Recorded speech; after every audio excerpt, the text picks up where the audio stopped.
Welcome to Mario Party 8, my personal childhood Mario Party. We all had one of those, right?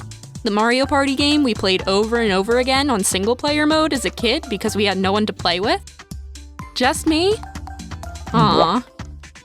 Regardless, Mario Party 8 holds a special place in my heart, even with its many, many flaws.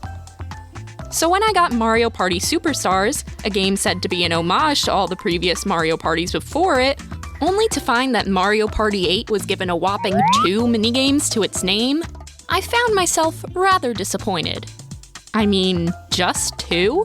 I knew for a fact that Mario Party 8 had more than 2 good minigames, and the ones that were picked weren't even that special. This isn't even the first time Mario Party 8 has gotten the short end of the stick. Back in 2017, when Mario Party The Top 100 released, only 3 Mario Party 8 minigames made it in the roster, making it the least represented of all the titles. Seriously, what happened?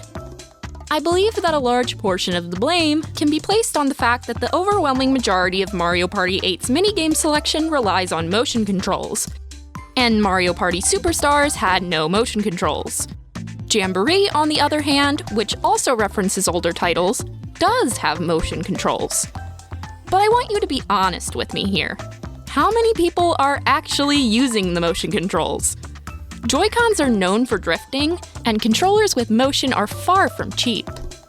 Here's where I bring up Mario Party The Top 100 again. That game featured Mario Party 8 minigames that made use of the Wii Remote's motion functionalities, but reprogrammed them to work on the 3DS. So Crank to Rank, which originally had you twirling the Wiimote, now has you rapidly drawing circles on the touchscreen. Add the Chomp Wash now has you scribbling all over it, and Aim of the game uses the circle pad in place of the Wiimote's pointer functionality. If this sort of thing could be done on the 3DS, then I'm sure alternative control methods can be implemented on the Switch. Which is why I'll be devising some of my own non-motion schematics for some of the minigames I'm suggesting here. With that, here are 8 minigames I choose to represent Mario Party 8 in the modern era. 4 free-for-all, 2 2v2, and 2 1v3. Starting with the free-for-all minigames, we have... This one isn't too hard to explain. You hold the Wiimote like a bat and you swing at the ball. Sometimes the Shy Guy throws it high, sometimes he throws it low, and sometimes he throws it in the middle, and all have different timings. Replace the swinging with the button press, and you have a minigame that's simple to play but difficult to master. It benefits the players who are skilled, but it can still throw a few curveballs. Get it? Curveballs? Okay, I'll move on. Sick and Twisted is your standard platform survival minigame. No motion controls needed here. Just move with your joystick and jump with your A button. Not only do the twisting platforms add some variety here, but they also become defunct as the auto-scrolling progresses. Throw a few bullet bills into the mix, and you have a fun yet challenging minigame where you constantly have to be aware of your character's positioning. So originally, I had written out this part of the script to be like, yeah, this minigame sucks, but I think it would be pretty cool without the motion controls. But then I went back in and tested out the minigame, and it was literally super easy. The thing in the tips section implies that if you shoot past the objective, you're screwed, but even at the fastest speed, you just gotta turn your Wiimote the other way slowly and you're golden. I really do not know what the Runaway guys were going through here. It is not that bad. In fact, I say we ought to make it harder. The new controls of this minigame are being delegated to the trigger buttons. The left trigger moves the hands counterclockwise, while the right trigger moves them clockwise.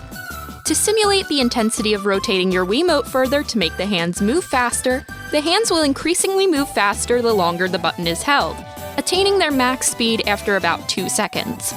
In my iteration, however, the maximum speed is 7% faster than the original. My intention here is to make it so that blowing past the objective is enough to cost you a round now, while still not being overly punishing. So instead of continuous winding and waiting, the optimal strategy is to go in quick bursts. But you tell me, good change or bad change? Overall, I think that In the Nick of Time has a good design because it emphasizes skill, while still having a bit of that good old Mario Party luck involved. For my final free-for-all pick, we have another minigame that doesn't require motion controls. Your objective here is to move and jump around the board to collect all of your colored orbs before your opponents. First to clear the playing field of their color wins. There are two problems I see with bringing this minigame over, however. The first being that, for the most part, the modern Mario parties have done away with assigning each player a color.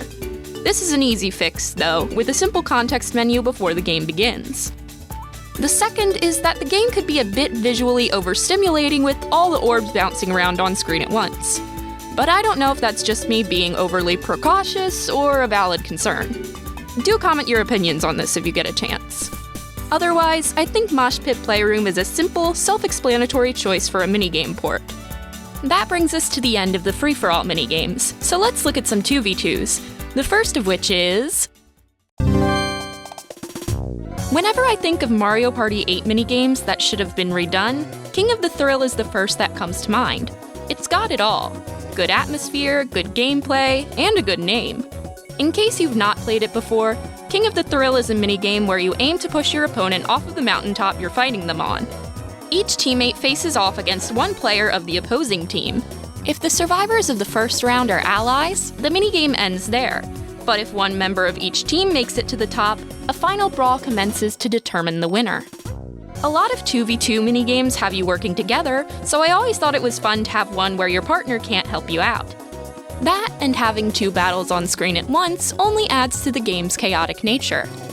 Plus, this is another minigame without motion controls, so all we need to do is replace the D-pad with an analog stick. King of the Thrill is simple and fun.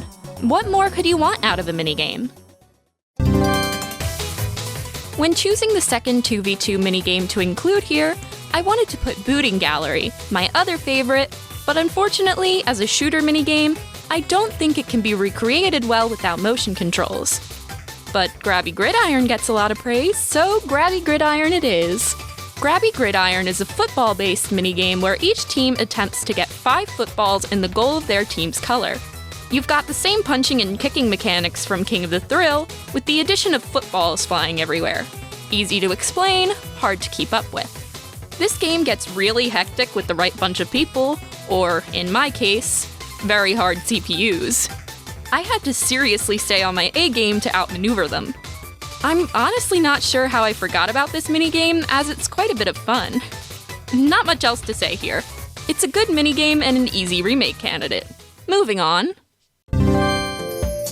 Our first 1 vs 3 minigame on the list, and 7th pick overall, is Snow Way Out. In this minigame, the single player tries to eliminate the team of 3 by pelting them with snowballs.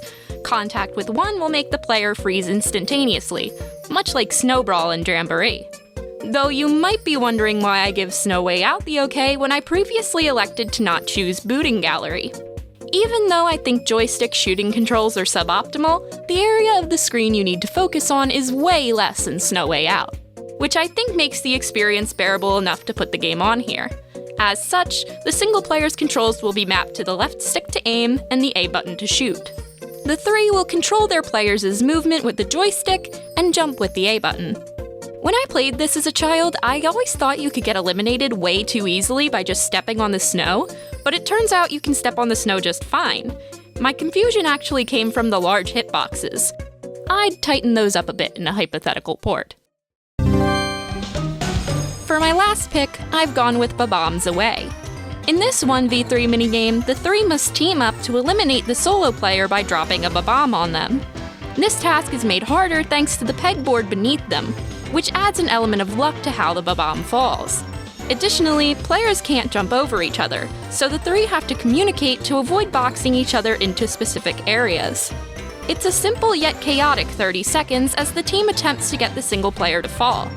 A lot of the fun comes from the close calls caused by the pegboard working either for or against your team. Also, no motion controls once again. Just joystick movement for every player. I love making my job easier. And there you have it, my 8 picks for minigames I'd bring from Mario Party 8 to the modern era. These aren't necessarily my favorite minigames, as a lot of the ones I enjoy the most involve motion mechanics that I feel would translate poorly to the Switch, but none of these minigames are ones that I'd call bad. Although, this video wasn't called 8 Mario Party 8 minigames I'd put on Switch, but rather how I'd represent Mario Party 8 in the modern era. So I have one more thing to say. Port Koopa's Tycoon Town. This is one of the most iconic Mario Party boards ever. People boot up this game to play Koopa's Tycoon Town. They just put up with everything else because they never brought this board back. This is seriously such a no-brainer. Why has this not been done yet? Anyway, it's engagement farming time. Were my picks good? Bad? Some kind of mix between good and bad? You tell me in the comments so the YouTube fairies favor me and blast this video out to more netizens. I'll leave you with some nice music to listen to as you start doing that. Mahi Megan out. Peace!